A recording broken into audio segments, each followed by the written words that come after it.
filohan'ny antenimieram-pirenena tsy natao hanararota-pahefana ny immunité parlementaire.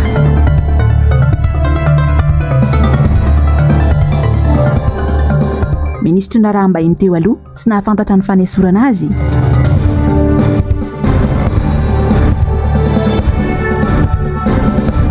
Fanomezan-dra vonjaina ho an'ny hafa, fahasalamana ho an'ny tena. Talata 20 oktobra ny taona 2024 faltafahoana aminao indray ny tenako anatin'ny fampalalam-bavany MDS amin'ny fitakariva ity. Manolotra ny araba ary tomboky lasy tomboko vavy manasanao naraka ny fotoana ny vavao hatramin'ny farany. Nanomboka androany ny fivoriana ara-potoana faharoa ny antenimieram-pirenena tao amin'ny lapany Tsimbazaza. Entitra ny filohan'ny antenimieram-pirenena nandritra ny kabary fanokafana mpanao lalàna ny solombavambahoaka fa tsy mpandika lalàna. Sarisy rindran-tsary ny tahiry aina. Ny talata fahatelo ao anatin'ny volana oktobra no manomboka amin'ny fomba ofisialy ny fivoriana faharoa ara-potoan'ny antenimera. Lahadinika anisan'ny tapahana mandritra ny 80 andro ny teti-bolam-panjakana ho antaona ho avy, izany hoe ho antaona 2024. Ny filohan'ny antenimieram-pirenena no nitarika ny fivoriana androany, no nitron'ny mpikambana sasany ny governemanta sy ny praiminisitra. Nanao taritra mikasika ny asa vita ny filohan'ny antenimieram-pirenena.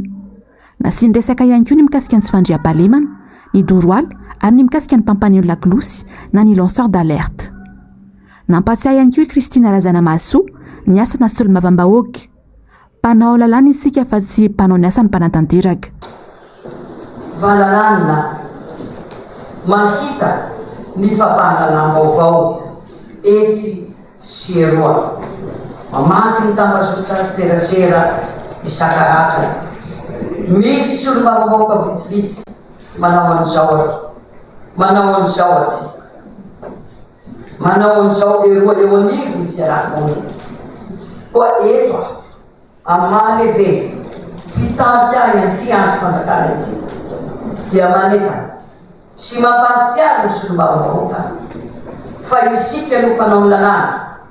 Noho izany dia tokony ho filamatra voalohany amin'ny fanarahana sy fanajana ny lalàna. Fa tsy hitsava an'izay fahefana izay tsy nomena atsika. Ny immunité parlementaire izay omeny lalàm-panjairanatsika dia natao ho fiarovana amin'ny fanehoan-kevitra ara-demokratika sy ho fahafahantsika miasa malalaka sy manatotosa ny asan'ny solombavambahoaka atsika, fa tsy hoentina hialokalofana amin'ny mety atao hanaovana fanaraha-pahefana sanatia na koa hoe hanaferana ny ratsy izay atao. Tsy averina eto intsony ny fitsabaham-pahefana izay ataontsika solombavambahoaka any amin'ny fahefana fanatanteraka. Mpanao lalàna isika fa tsy mpanao manam-pahefana fanatanteraka. Ao koa tsy misakisaka ny mpinady bandy ny fanatanteraka ary ny fanatanteraka. Ao koa tsy harisakisaka ny mpinady bandy ny mpanao lalàna. Nipetraka hatrany kosa ho an'ny solombavambahoaka aty ny fitsim-pahapitokisana amin'ny mpikambany governemanta na ny motion de censure izay efa nangatahany solombavambahoaka aty ny fiandohan'ny volana martsa teo. Iarahandrehetra mahita ny tsy fahatanterahany ireo zavatra nampanantenaina nandritra n'izay efa taona izay. Tsy mahomby zany le governemanta, tsy mety ny fitarihan'ilay prime ministre, tsy mahavita ny asany araka ny tokony izy ny mpanatanteraka. Dikan'izay miharihary mitombona zany ilay fanondrinay ametraka an'izay sy antso ataonay amin'ny fametrahana zay fitsim-pahapitokisana zay. Dia io moa miankina amin'ny zavatra maro iarahanareo malala fa vitsy anisany tiako Madagasikara nefa na izany aza mandray anjara mivantana amin'izany adihevitra any atao anatin'ny antenimieram-pirenena. Efa misy ny fifandresen-dahatra, misy ny fifanantonana ary misy izay ilay atao hoe faharesen-dahatra efa ny fahasahiana ve sisa ho an'ireo le solombavambahoaka sasatsasany. Fahasahiana sisa andrasana satria efa miara miaiky ny rehetrarehetra ato fa tsy misy mandeha araka ny tokony ho izy ilay raharaham-pirenena, tsy miasa araka ny tokony izy ny governemanta. Ankoatr'izay miantso ihany koa ny filohan'ny vondrona parlementaire ny tim ny ametrahana ao anatin'ny fiam-potoana voafaritry ny lalàna ny teti-bolam-panjakana izay lasa zary ataony fahefana mpanatanteraka ao anatin'ny ankamehana.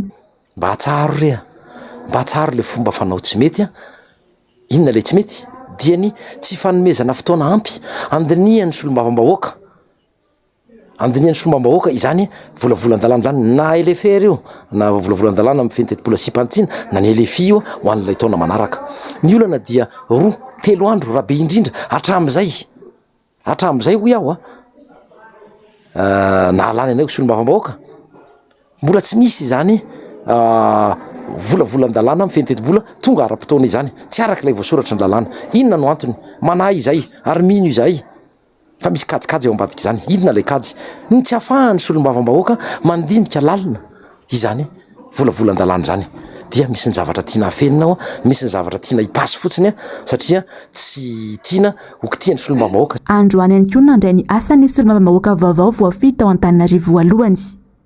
Raha Ampisoa Alarobia no ivory ny birao maharitra eo anivon'ny antenimiera-pirenena, ny alakamisy kosa no misy ny fivorian'ny filohan'ny vao miara-maharitra ary ny hariva no hanaovana ny fivoriana azo ny rehetra hatrehana andiniana ny lahadinika amin'ny ity fivoriana ara-potoana faharoa ny antenimiera-pirenena ity. Ijanona eny amin'ny antenimiera-pirenena hatrany isika atao anatiny ity toy ny vaovao manaraka ity dia satria betsaka tokoa amin'izao ny raha-mafana eto amin'ny firenena izay andrasana fanadihadiana. Anisan'ny izay andrasana fanadihadiana izay izao ny fanadihadiana parlementaire. Fa inona tokoa ary no atao hoe enquête parlementaire. Fotoana inona no anaovana azy? Mamaly ireo fanontaniana ireo ary ity fanadihadiana ity eo amin'ny rindran-tsary ny tahiry ny aina. Fanadihadiana ataon'ny parlemanta na ny solombavam-bahoaka no antsoina hoe enquête parlementaire. Mikasika trangan-javatra mafana eto amin'ny firenena. Mitsangana eo anivon'ny antenimera araka izany ny komisiona mpanadiady. Vao miera tsy maharitra fa mandritra ny fanadihadiana fotsiny ihany, izany hoe tsy mihoatra ny enim-bolana. Ao anatin'izay trangan-javatra anankiray zany no ironana makany amin'ny fananganana vao miera mpanadiady eto anivon'ny parlemanta ary solombavam-bahoaka vitsivitsy 7 farafahakeliny no no manao soniny taratasy fangatahana an'izany fa ny assemblée plénière na ny fivoriana azony rehetra hatrehana no manapaka ny fananganana azy. Anisan'ny raha mafana andrasana fanadihadiana mikasika ny trangatany Kongo, ny fanapohana solika, ny raharaha volamena. Tsy mbola nisy ny sokatra ny fanadihadiana parlementaire mikasika ireo fa andrasana amin'ny ity fivoriana ara-potoana faharoa ny antenimiera-pirenena ity.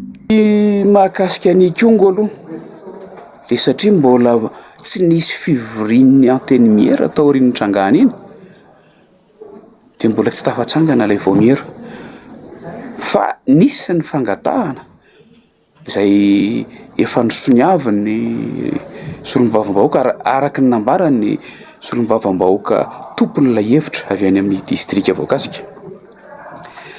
Ny toy izany koa ny mahakasika an'ilay solika satria izao vao isy fivoriana hatreto mbola tsy hitako maso no hoe misy sa tsy misy ny fangatahana satria raha pitsy vao isy ny fivorian'ny birao maharitra ao vao ahitana hoe iza sy izavy inona sy navy ny tranga isiny ny fangatahana fananganana vao miera-panadiady manokana eto anivon'ny antenimiera-pirenena. Amin'ny mahararam-pirenena mafana azy ireo eto amin'ny firenena nefa tsy tokony andrasana anaty fivoriana ara-potoana toy izao ny fanokafana fanadihadiana. Antony roa ihany nefa no azo iantsona fivoriana tsy ara-potoana. Na zany ny gouvernemanta ny fahefanam-panatanteraka no mahita ny amehana ao anatin'ilay izy dia manao ny fiantsoana amin'ny alalan'ny filan-kevitra minisitra, fiantsoana fivoriana tsy ara-potoana indray mandeha izay fantatsika fa tsy afaka mihoatra ny 12 andro na ampahany amin'ny andro tokony ny mpikambana amin'ny antenimiera-pirenena no manao ny fangatahana ahafahana mamory amina fotoana amina fivoriana tsy ara-potoana zany. Ka raha ohatra hitan'ny mpiantso na zany gouvernement io na ireo solombavam-bahoaka mafeno an'ilay fetrisa fa tokony ampidirina ao anatin'ilay izy dia tafiditra ao anatin'ny dinga tokony ho tanterahana anaty fivoriana tsy ara-potoana fa tsy tokony ho adinoana rehefa raha misy ny fivoriana tsy ara-potoana dia tsy afaka miresaka lohahevitra hafa ankoatr'izay nanaovana ny fiantsoana. Ao anatin'ny fivoriana azo ny rehetra hatrehana no andiniana mikasika ny fanadihadiana, izany hoe tafiditra ao anatin'ny lahadinika na ny ordre du jour. Dia mipetraka ny fanontaniana hoe tsy raharaha maika tokony hitadiavana ny marina ve ireo raharaha mafana voatanisa ireo? Sa tsy laharaha-pahamihana ho an'ny fitondram-panjakana? tonga nanatrika ny fivoriana ara-potoana faharoa ny antenimieram-pirenena ho an'ny androany ny ministra ndraraham-bahiny teo aloha Richard Andriamandrato. Tsy nentina mali ny fanontany mpanao gazety moa izy raha niezaka nanontany azy sy mikasika ilay raharaha Russia sy Ukraine ny mpanao gazety teny an-toerana. Toy izao indrindra ary ny zava-nisy io atoandro io, sary sy rindran'ny sary ny Tahiry Aina. Pikamba ny governemanta maromaro no tonga nanatrika ity fivoriana ara-potoana faharoa ny antenimieram-pirenena androany ity. Isana nanatrika izany ny Prime Ministre sy ny ministra ndraraham-bahiny teo aloha. Samy nandrasany mpanao gazety ametrahana fanontaniana ireto farany.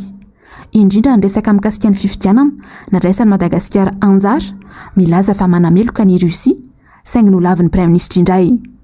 Tsy nisy nentin'ny resaka taminay anefa fa avy hatrany dia namonjy fiara ireto farany.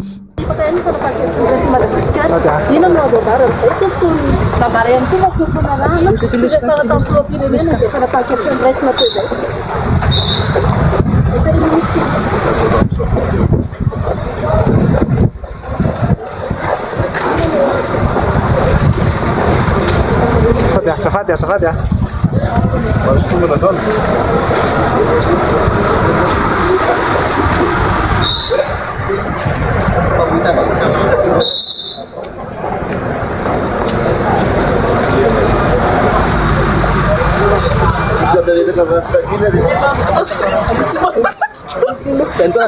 Ventura 02.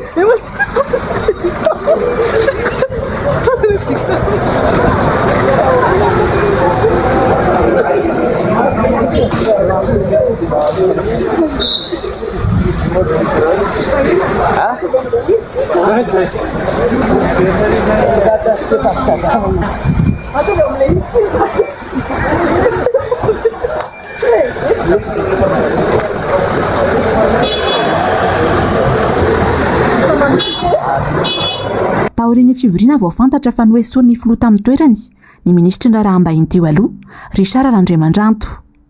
Antony dia noho izy nanapa-kevitra tsy nahazo ny hetsodrano'ny filoha. Tsy nahafantatra mialohan'ny fanesorana azy ve izy izany?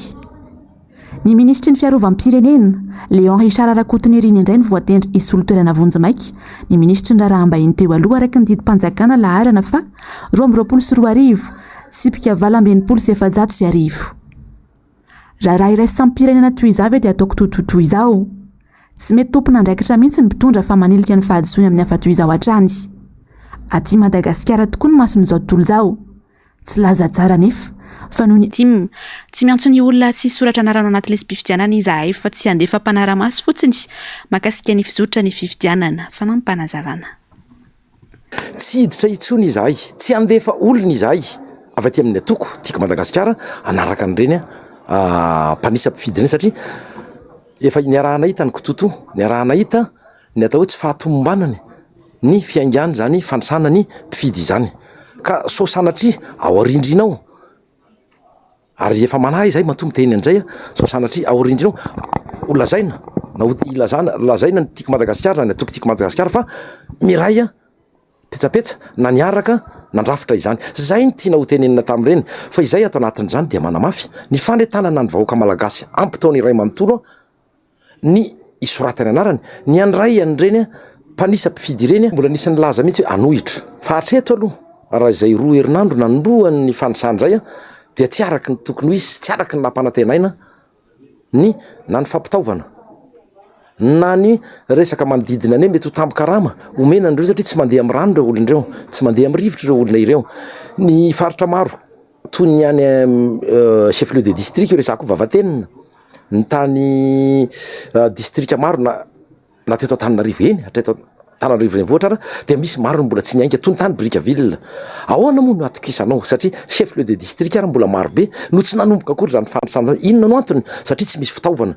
Ny tablety zany moa dia presque tsisy manana ny akamarony fa ny sasany ara na iny le carnet misy takelaka telo iny ara tsy ananany any Brickaville akory. Tafaresaka tamin'ny solotena tany atoerana izahay, tafaresaka tamin'ny solotena tany Vavatenina ihany koa, tamin'ny faritra maro manerana ny nosy.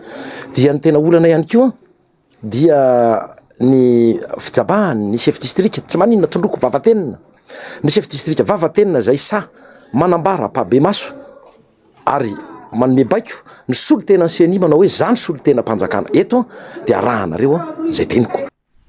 Araka izany moa dia mbola ao anatin'ny fotoana anatanterana ny fanavaozana ny lisam-pifidianana tanteraka isika eto Madagasikara amin'izao fotoana izao. Misy hatrany anefa ny lesokeny anivon'ny Fokotany sy amin'ny fanatanterahana izany. Raha ho an'ny Fokotany Ambanimaso, komina Anosizato andrefana manokana izao, dia olana ny tsy fisian'ny tablety fa eo ihany koa ny tsy fahatrarana ny olona sasany any an-tokantrano. Miala ranombana sy Andra Kotomalala.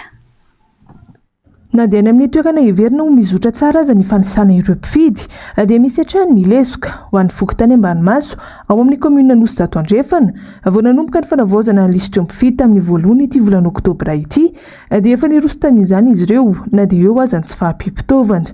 Olana iraisana amin'ny Fokotany maro eto Antananarivo sy ny manodidina mantsy ny tsy mbola nahazoana ny tablety isan'ireo fitaovana ahafahana manatanteraka izany. 700 ny isan'ny tokantrano ao amin'ity Fokotany ity izay ahitana mponina 774 araka ny nambarany sefim-pokotany dia azo lazaina ho mavitrika ireo olona ao an-toerana amin'ny fisoratana anarana ao anaty lisam-pifidianana na dia misy aza ny olana madindinika. Raha ny voalaza dia efa nahavita ny 520 ny fanisana izy ireo amin'izao fotoana izao. Presque eo amin'ny 25% eo zany zao ny vidany. Ny olana aloha hatreto ny tablety aloha hatreto dia tsy mbola misy eto anivon'ny komina Anosizato andrefana. Dia ny fitaovana carnet dia ny stylo dia izay moa zany ny ampiasainay. Misy maro ohatran'ny olana kely aloha zany hatreto dia le olona le satria ny olona hoe apetraka ny karapanondro rehefa tsy tratratrano dia mipetraka daholo ny karapanondro. Fa eo amin'ilay manao sinoa zany tsy maintsy manenjika anazy indray ianao fa izay tsy tratrany dia matetika makatsiny Fokotany izy manenjika an'ilay signature someny an'ilay sosy maitsomaitso izay miverina ahafantarany hoe voaisa marina ao anatin'ny isam-pifidy eto anivon'ny Fokotany Ambanimaso izy. Marina hoe tsy dia hoe 100% fa misy ihany ny olona tena matetika mihitsy tsy tratra ao anivon'ny Fokotany izy dia sady mbola tsy tonga aty koa izy dia nefa ezahanay izany aloha ny tsy maintsy hatratrarana azy anivon'ny tokantrano. Latsaka hankaterena tanteraka vokatry ny fahasahiranana sy ny fahantranana ankamaroan'ny tokantrano malagasy amin'izao na itsy ary nanamafy indrindra ny olom-pirenena tafaresaka taminay androany tamin'ity androany ity fa ny firosoana amin'ny dinika nasionaly no vahaolana tokana rehefa tsy manam-baholana indrindra eo amin'ny lafiny ara-tsosialy ny fitondram-panjakana. Miala ranombana sy Andra Kotomalala. Tsy misy izay tsy mahatsapa ny ngidin'ny fiainana ny ankamaroan'ny vahoaka malagasy noho ny fahasahiranana lalina sy ny tsy fisiana amin'izao fotoana izao. Anisan'ny mampitarina ny olona matetika ny vidangan'ny vidim-piainana indrindra fa ireo entana tsy afa-misaraka amin'ny andavanandron'ny olona sy ny isa-tokantrano toy ny vary, ny savony, ny menaka, ny siramamy sy ny maro hafa. Manginy fotsiny tsy fisiana aza. Tsy manam-baholana manoloana ny zava-misy anefa hatreto ny fitondram-panjakana.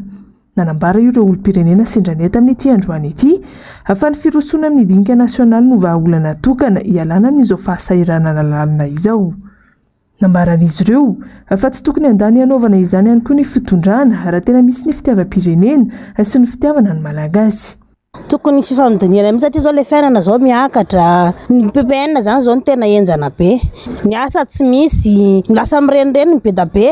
Ny eto aminay zao ny tanora be da be ny tsy anasa. Zay zany ohatranay zao manasa lamba, nefa le lamba koa amin'izao tsy manam-bola ny olona. Lamba zao arizato nefa ny taloha mavita arizato zao efa tsy vitan'ny olona tsony na ny savony ary zao amin'izao efa lafo be. Tena enjana be amin'izao le izy. Dia tokony hisy mihitsy le dinika nasionaly. Tena ilaina le izy. Sarotra ny fiainana dia ilaina le dinika nasionaly mba hampiova an'ilay fiainana. Zany mila le karamanay zany eto misy dia tsy misy dia misy dia tsy misy.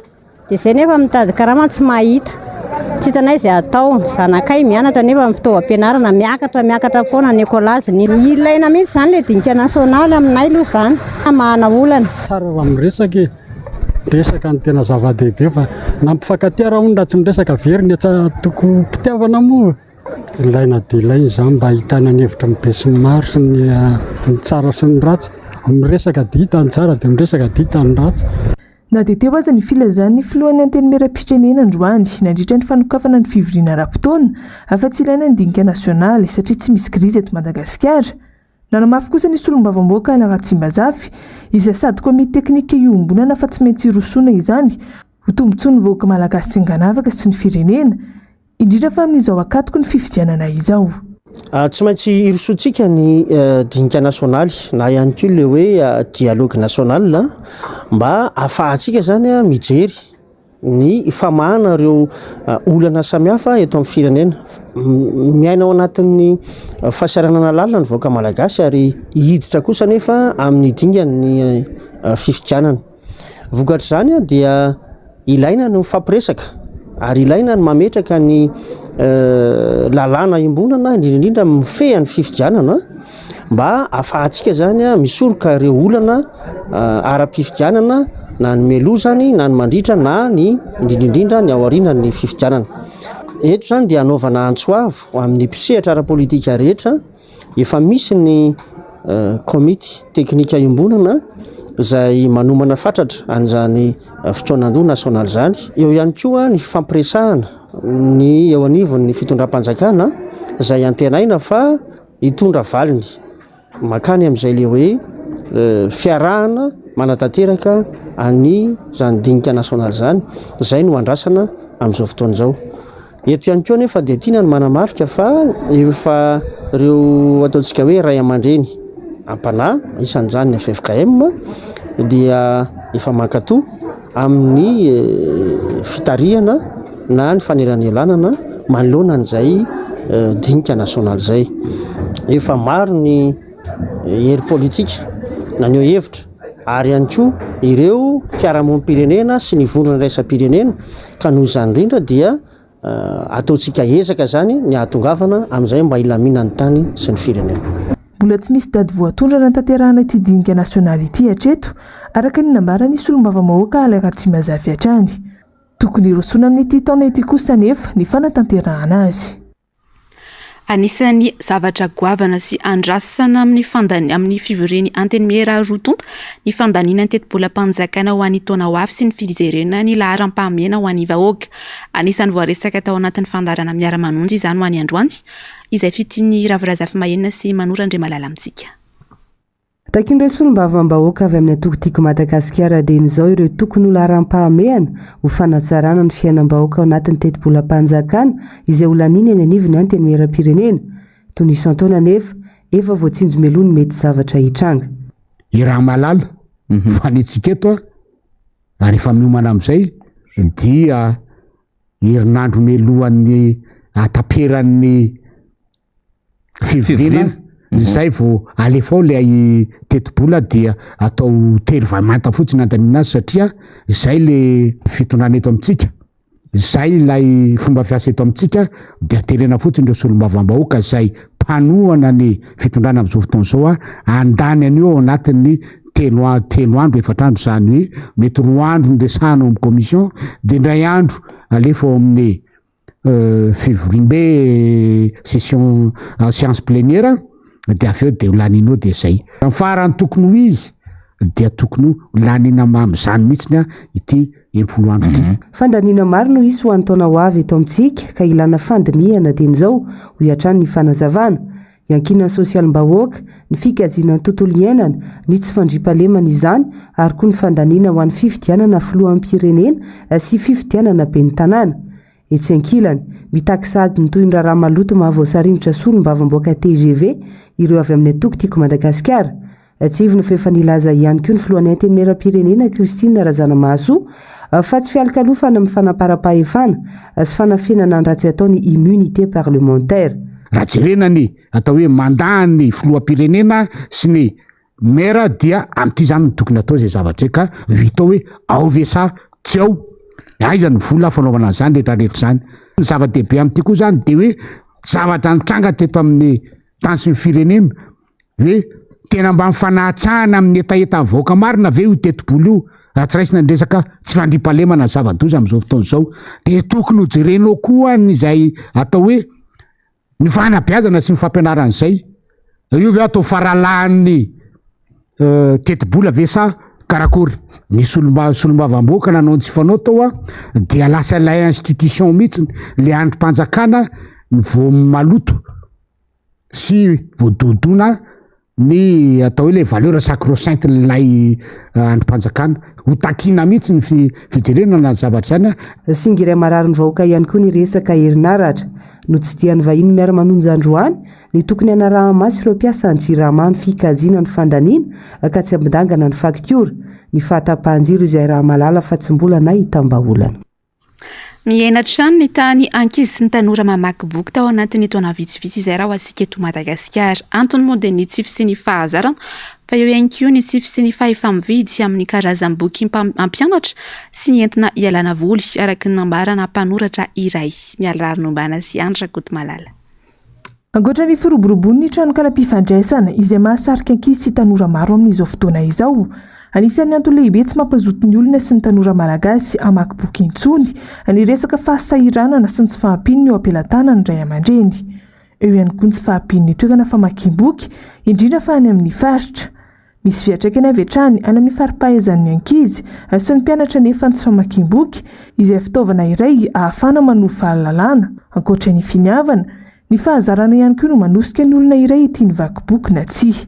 Raha nisan'ny malagasy mamaky boky dia azo lazaina hoe miena. Tsy mazoto aloha malagasy mividy boky zany. Dia be koa zany raha ny tanora raha mpianatra zany dia mionona fotsiny amin'izay lazaina ao am-pianarana izy.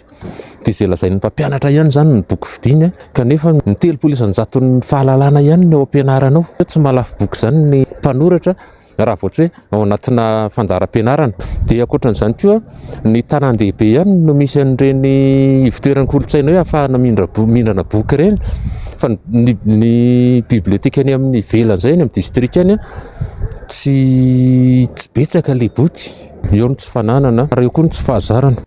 Manana tombo lehibe ary misongadina eo amin'ny lafin-javatra maro ny ankizy sy ny mpianatra tia mamaky boky. Hita taratra avy hatrany any amin'ny fahaizana sy ny fomba fitondran-tena izany hoy hatrany ity mpanoratra ity. Ny famakiana boky no mampiavaka ny mpianatra isan'isany aloha.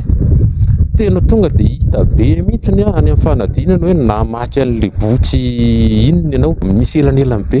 Izay mamaky boky ihany no tena hita hoe miavaka eo amin'ny fisainana sy ny fiteny ny ataony rehetra. Fa ny tsy namaky boky dia mionona amin'ilay dia miteny amin'ilay hoe mbola tsy naheno an'izany indray hatramin'izao raha tsy voandroany ohatran'izay foana. Ny antsika malagasy dia ilay hoe enona zany izay lazain'ny olona dia mifatotsona amin'izay dia hoe izay be plaza ny eritreretintsika hoe marina. Araka ny nambarany tompon'andraikitra iray mitazona toeram-famakiam-boky atsy Andavamamba dia ireo Ray aman-dreny mihitsy no mamolavola sy manosika ny zanany ho tia hamaky boky amin'izao fotoana izao. Ankoatra izay, saika ireo mpianatra mila izay famakiam-boky izay amin'ny fianarana no tonga eny an-toerana. Ho an'ny ankizy kely tena hoe plezirany zareo mihitsy ny hamakiany boky ato aminay. Entona Ray aman-dreny eto zareo rehefa le tsy mianatra ireny dia maka boky zareo tena hoe fa ho an'ny olon-dehibe no matetika hoe misy ifandraisany amin'ny fianarany zareo no hamakiany boky. Ivadika amin'ny lafim-baovao tanteraka isika dia efa miantraika mivantana amin'ny fiainan'ny zava-manan'aina rehetra amin'izao fotoana izao ny vokatry ny fahampitehany tontolo iainana. Tompon'andraikitra ny rehetra hoy ny olom-pirenena tafaresaka tamin'ny mpanao gazety androany.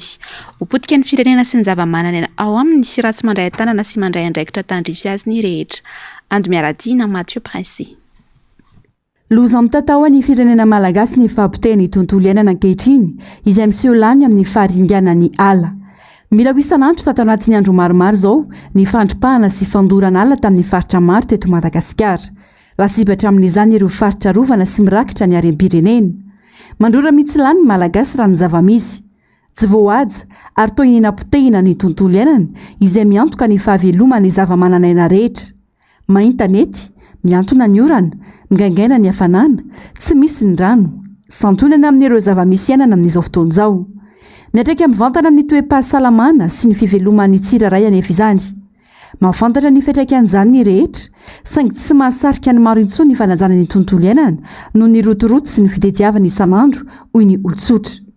Fijaliana mahazo zanak'olombelona satria ny rano maloto, fiainana tsy zarizary, maninto izy ity, miandro maina, ny aretina be aodoridory zany zavatra rehetra mifamoafao aodoridory bebe ny olona tsy manadio amin'izao fotoana izao satria variana le fitadiavam-bola, variana le fiainana sarotra amin'ny fiainana dia be ny olona zany ohatran'ny hoe tsy miasa saina tsy mivaky. Izany hoe tsika ihany zany mamandro tena koa eo amin'ny lafiny rehetrarehetra satria tsika ihany no mandoko ny tontolo iainantsika dia mifandoroana ala zany tsy fanajana ny setroka rehetra iaina na dia amin'ny alalan'ny fiarakodia fotsiny raha dia mandoko ny tontolo iaina dia ny fahadiovana voalohany indrindra, tsy fandoroana ala, ny ny fahaizany aina indrindra ny fanentanana aloha tsisy moa le tontolo iainana mihitsy nefa miratsy tena simy rehetrarehetra mihitsy na mifenana rehefa lasa teny efa tsisy mety tsomo mihitsy na le fofinaina zany le rivotra iainana zany efa mihamaloto satria na setroka na tomobila na dorontanety na rivotra maloto na tsy fahaizana manadio konkoa dia efa simba mihitsy zany le rivotra efa miteraka tsy fahasalamana be dia be moa tokony samy mba manana ny tandrifiny tsirairay samy mba mandray andraikitra hoe samy manadio tsy dorana ny ala satria avy amin'ny ala ny rivotra iainana na ny rano dia avy amin'ny ala daholo na ny orana milatsaka ho anao ara dia avy amin'ny ala dia tokony hoe mba tsy simbaina ny ala tokony tsy andoro tanety tompona andraikitra ny rehetra manoloana ny zavamisy tsy afa-miala amin'izay ihany koa ny fitondram-panjakana izy ireo no tokony amin'seho ohatra voalohany ho an'ny rehetra amin'izay fampanajana ny tontolo iainana izay asa no ilaina fa tsy kabary lava izao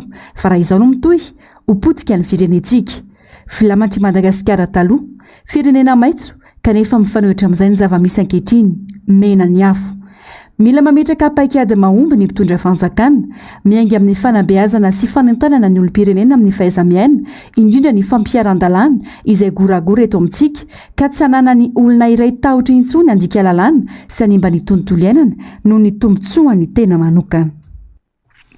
Maro ny filana raha eny amin'ny toeram-pitsaboana amin'izao afaka manome raha avokoa moa ny olona feno taona sy afaka manao izany sady vonjy izy ity ho an'ny hafa ihany koa ny ilaina ho an'ny tena izany hoe manatsara ny fahasalamana ho an'ny mpanome izany. Inona no tsara fantatra mahakasika izay fanomezan-draha izay ary nanao ny fanadihadiana teny amin'ny toeram-pitsaboana Ando Miaratiana sy Mathieu Prince. Manana anjara asa goavana amin'ny fahasalaman'ny olona iray ny raha mitsinjara ny oksigène manerana ny vatana manontolo izany ary manaparitaka ireo singa maro ilain'ny vatana. Tsy misy afaka manamboatra raha fa ny olombelona samy olombelona ihany no afaka mifampizary izany ho an'ireo mila azy. Manodidina ny 10 litatra latsaka eo ny raha mikorina anaty vatan'olombelona iray. Arakaraka ny lanja ihany koa ny fatrany raha azo alaina ary tsy tokony oatra ny 50 sy 700 mililitatra izany. Izany hoe ampafolo ny raha izay mikorina ao aminao. Maro ireo fepetra tsy maintsy arahina ho an'ireo manome raha isan-telo volana ihany no afaka manao izany. Olona feno 12 taona hatramin'ny 80 taona ho an'ireo sambany vao hanome, hatramin'ny 15 taona kosa ho an'ireo fampanome. Milanja 50 kilao farafahakeliny, salama tsara ary tsy manana aretina mitaiza, tsy voavinina fanafody sy ny sisa. Raha vehivavy tsy mitondra voka, tsy terabao ary tsy mampinono. Ny raha ao anatin'ny tenantsika olombelona dia kelikely ihany fa tsy dia be loatra. Izany hoe raha ataontsika hoe 10 litatra na 10 litatra eo dia dikan'izany raha maka zany ny olona ray dia arakaraky ny lanja. Izany hoe misy eo amin'ny hoe 50 sy 700 mililitra farany kely, misy 700 mililitatra ary 50 sy 700 mililitra. Tsy mihoatra an'io tsika raha ohatra ka maka raha ho an'ny olona ray satria tsy maintsy jerena ny fahasalaman'ilay mpanome raha dia jerevantsika koa ny olona izay marary omena raha satria mbola misy zavatra ao anatin'io kitapon-draha io izay ataontsika hoe anticoagulant dia tsy maintsy mitovy fanaraka amin'ny fatran'io zavatra io zany ny raha azo ampiasaina ao anatin'io tsiranoka ao anatin'io paosin-draha io. Maro ireo mieritreritra fa misy voka-dratsy ny fanomezan-draha. Mifanohitra tanteraka amin'izay anefa satria vao maika manatsara ny toe-pahasalamany mpanome raha izany. Raha ny fanazavana dia misy olo raha vaovao anatin'ny ora romonja izay efa niasa elabe eto amin'ny vatan'ilay olona aoriany nangalana azy. Miaro amin'ny fahatsentsena sy ny fahatapahany lalan-drana ny AVC ary tombony lehibe ihany koa an'ireo mananolana amin'ny tositra ambony. Maro ny filana raha eny amin'ny hôpitaly sy toeram-pitsaboana maro. Manodidina ny 80 ny kitapon-drana ny posy eo no mivoaka isan'andro eny amin'ny foibe misana ny famondrana raha. Maro ny mila raha dia le nahatonga na manentana fa ny tena ilana ny raha dia ireo vehivavy miteraka izay eo am-piterahana izy ka misy fahaverezan-draha be. Ireo olona tratra ny loza-pifamoivoizana, ireo olona izay manana aretina tsy fahampiany raha, izany hoe ny selamena mihitsy ny ao aminazy ohatra ny tsy ampy dia mila raha izy. Izany hoe misy efa aretina izany ohatra hoe ny hémophile na ny drépano zao reny zao tena mila raha reny satria reny tsy afaka manome raha fa mitady raha matetika. Ho an'ny malagasy ny sokajin-draha O+ no betsaka indrindra, mifanatsana kosa ny sokajy A, AB sy ny O. tsy azo apetrapetraka fa misy fitaovana manokana hitehirizana azy ny rà ho an'ny CG na ny culoglobulaire tehirizina mandritra ny 5 hatramin'ny 12 andro anaty vata fampangatsiahana mihoatra ny 4 degré celsius. Ny plasma frais congelé afaka tehirizina iray hatramin'ny 2 taona anaty vata fampangatsiahana miiba -20 degré celsius ary ny plasma riche en plaquette tehirizina 12 hatramin'ny 20 degré celsius mandritra ny 7 andro. Izay manome rà manome aina. Ho any amin'ny faritra isika atao anatin'ity toy ny vaovao manaraka ity dia mampiaka-peo ny ray aman-dren'ny mpianatra ao amin'ny CEG Ambohitsilaozana manoloana indrindra ny fakana olona iray ny tanin'ny tsekoly any an-toerana. Ny ezakana nampy ny ray aman-dreny sy ny sakana ny akana ny taniny ny sekoly ny talet teo aloha ary dia famondran-toerana no setrin'izany. Voalaza fa miray tsikombakomba amin'izao fakana ny tanin'ny sekoly izao ny onivo ny fiadidiana ny tanàna na Ambohitsilaozana. Manaitra ny tompon'andraikitra isan'ambaratongany hijery ity raharaha ity ny ray aman-dreny ny mpianatra. Ny Rendrianarivony MBS Ambatondrazaka. Hitsangana rijoro tsy anaiky ny fangalarana ny tanin'ny CEG ao Ambohitsilaozana ireo ray aman-dreny ny mpianatra. Ny taona 7 no nanolorana ny tany ho an'ny sekoly noho ny etaeta ny mponina tao an-toerana. Ankehitriny misy olona milaza ho akaiky mpitondra fanjakana ka nakankeriny izany tany izany araka ny filazan'ireo ray aman-dreny. Raha izao zavatra zao zany mitoy tsy anaiky mihitsy zahay satria zay mbola velona eto daholo zanaky ny ray aman-dreninay zay tompony ty tany ty nanolotra tamin'ny commune tamin'izany 1976 zany ka ahoana moa ny olona vahiny mandary manana toerana eto manangatrano mitony toerana tony nefa zay tompony bras croisé fotsiny amin'izao fotoana zao. Mampalahelo zany zavatra zany satria ny antony tsy misy fanjakana tsony zany eto amin'ny Ambohitsilaozana ty raha ny tena marina fa izay manambola sy beloa matanjaka zay ny tompon'ny tany. Fa nokapain'ilay ranga zay nambara ho nakantany ny hazo no volen'ny mpianatra teo amin'izany toerana izany ka noezanay nanontaniana izy. 2014 ny tena nangatahana hoe milerizaka hoe plan d'urbanisme fanatsarana amin'ny tanàna sy ny famotarana azy. Anao trano tsy afaka ny anao trano ambony kakazo tsy maintsy mitapahana le trano anaty limite ny 15 mètres ny travaux. Mila miverina amin'ny CEG ny tany hoy ireo ray aman-dreny mpianatra fa tsy hoe rehefa akaiky ny mpitondra fanjakana dia anao zay tika atao na dia verina aza fa manimba ny hoavin'ny taranaka. Zany ny tombontsoan'ny ankizy mijerena tombontsoan'ny taranaka satria ny taranaka no andimby rahatrizay dia ny tianay zany hoe ho an'ny CEG ny tany satria mihamaro ny mpianatra dia noho zany ho an'ny CEG ny tany dia anaovana foto-davatra satria eto mbola tsisy lycée dia oka mba ho an'ny hoavin'ny ankizy zany no jerena mba tsy an'le hoe le belo ihany mahazo na zay manambola na le hoe manana olona kaiky amin'ny resaka fitondrana no mahazo. Tanàna sy faritra arovana maromaro no ahitana fahamaizana tatoato velarantany amina hektara maro no efa lasibatry ny afo tao anatin'ny andro vitsivitsy izay. Anisan'ny mampanano sarotra ny fifehezana ny afo amin'ireny toerana hitrangana fahamaizana ireny moa tsy fampiny fitaovana aminona ny afo saika ny fokon'olona trano no mifarombana amin'izay famonoana afo izay. Ho an'ny omaly alatsinainy izao dia nisy firehetana ihany koa tao anaty ala ao Atsitehina Fokotany Manambato distriktan'ny Brickaville ny farimbona tamin'ny famonoana ny afo tany an-toerana ny ekipa ny fitaleavam-paritra ny avy amin'ny sampandrarany rano sy ny ala ary ny fokon'olona. Trangiray isany mbola tsy voafeny ndoro tanety sy ny ndoro ala tatoato izay miteraka voka-dratsy amin'ny tontolo iainana sy ny tontolo ny fahasalamana. Ny pejy ny fanatanjahantena kosa indray ary dia Karim Benzema no Ballon d'Or tamin'ny ity taom-pilalaovana 2024 ity mpilalao baolina kitra frantsay ity araka izany no nandimby ny Lionel Messi izay nandrobaka farany sy ny amboary. Izy ihany koa no mpilalao frantsay fahadimy nahazo izay Ballon d'Or tao anatin'ny tantaran'ny baolina kitra izay. Onjalalaina Ranaivomanana sy Tokra Marla. Ilay mpilalao baolina kitra frantsay Karim Benzema no nandrombaka ny Ballon d'Or tamin'ity taom-pilalaovana 2024 ity. Anisan'ireo mpilalao niavaka sy nanana izy azy tao amin'ny kluban Real de Madrid ny tenany. Taoriany Zinedine Zidane izay nandrombaka ny Ballon d'Or tamin'ny taona 2017 dia Karim Benzema indray no frantsay nandrombaka izany taty amin'ny taona 2022. I Zinedine Zidane no naloditra azy ity amboary ity nandritry ny lanonana no karakaraina tao amin'ny théâtre du Châtelet tany Paris omaly alina. Teo amin'ny laharana faharoa kosa nisy an'ilay mpilalao sénégalais Sadio Mané izay milalao amin'ny klubany Liverpool. Laharana fahatelo ilay mpilalao belge Kevin De Bruyne mpilalao any Manchester City. Baolina 4-7 tamindreo lalao 4-7 taona no matiny Karim Benzema. Io isy io nanasokajy azy ho mpilalao faharoa nafaty baolina indrindra tao amin'ny klubany Real de Madrid. Mpilalao frantsay fahadimy nandrombaka ny Ballon d'Or tao anatin'ny tantaran'ny baolina kitra ity mpanafika frantsay ity. I Raymond Kopa no nahazo izany tamin'ny taona 1970.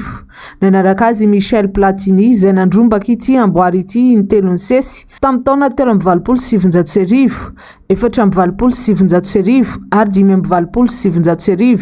I Jean-Pierre Papin tamin'ny taona 1970 ary Zinedine Zidane tamin'ny taona 1970. Tapaka nandritra ny fisionan'ny filoham-pirenena Indonésiana Joko Widodo sy ny filohan'ny FIFA Gianni Infantino androany fa oravahina ilay kianja nisehoana fifanosiana nahafaty olona maro tany an-toerana raha ny antontanisa farany nivoaka mahakasika ity tranga ity dia nahatratra 330 ny namony ainy izay nahitana ankizy miisa 270. Mbola tsy nahitam-boka ny fanadihadiana natao ny petit baolina kitra Indonésiana. Onjara lalana Ranaivo Manana sy Tokramarla Ajany. Oravana ilay kianja filalaovana baolina kitra izay nisehoana fahafatesan'olona 330. Vokatry ny fifanosehana tamin'ny fiandohan'ny volana Oktobra lasa teo tany Indonésia. Io no nivoatra nandritry ny fihaonan'ny filoham-pirenena Indonésiana Joko Widodo sy ny lehiben'ny FIFA Gianni Infantino androany. Raha tsy ahivina ny zava-nisy tany an-toerana dia fahamalina teo am-panohana ny ekipa roa no niteraka ny ady ary ny fandefasana bomba mandatsa-dranomasina ataon'ny mpitandron'ny filaminana no nahatonga ny fifanosehana teo amin'ireo mpijery baolina kitra izay nitarika fahafatesan'olona 100 mahery. Raha ny antontanisa ny vokatrany dia 7 mahery ny ankizy namony ainy nandritra ity lozy ity. Amboarina tao manaraka ny fenitry ny FIFA ity kianja ny Malang ity raha nambaran'ny filoham-pirenena Indonésiana trany. Nilaza koa ny lehiben'ny FIFA fa hanampy arabola amin'ny fanamboarana ny kianja. Mpijery 2,4 nizaka an'ity kianja harodana ity amin'izao ka ho alehibe azy nazaka olona maro izany raha ny fanambarana trany. Olona ena izay ahitana polisy miisa 3 no efa nanaovana fanadihadiana mahakasika ity raharaha ity. Ireo mpitandron'ny filaminana ireo izay nafindra toeram-piasana avy hatrany. Mbola tsy misy vokany mazava ny fanadihadiana andro maromaro ety aoriana nisehoany loza. Vokatry ity tranga ity hatrany dia maro eo Indonésiana no mangataka ny fametraha-pialany ny filohan'ny federasiona ny baolina kitra sy ny komity mpitantana ny federasiona ny an-toerana. Nanamafy ny mpankafy baolina kitra ny Indonésia fa ny fandefasana bomba mandatsa-dranomaso nataon'ny mpitandron'ny filaminana no niteraka ity loza namoizana ain'olona 330 ity. Tahaka ny mahazatra sy ny maresaka iraisam-pirenena iny manakatona amin'ny pejin'ny fampalalam-bavao vao makasitraka anao hatrany manaraka izany hatramin'ny farany. Aorian'ny fandaharana Ahoana Marina sy ny fandaharana Global News, ny horonan-tsary La Dernière Alchimie no arahantsika eto amin'ny fahitalavitra MBS rehefa avy eo. Ny tena kosa ametraka ny veloma mandra-pitafa ho amin'ny rahampitso indray tompoko.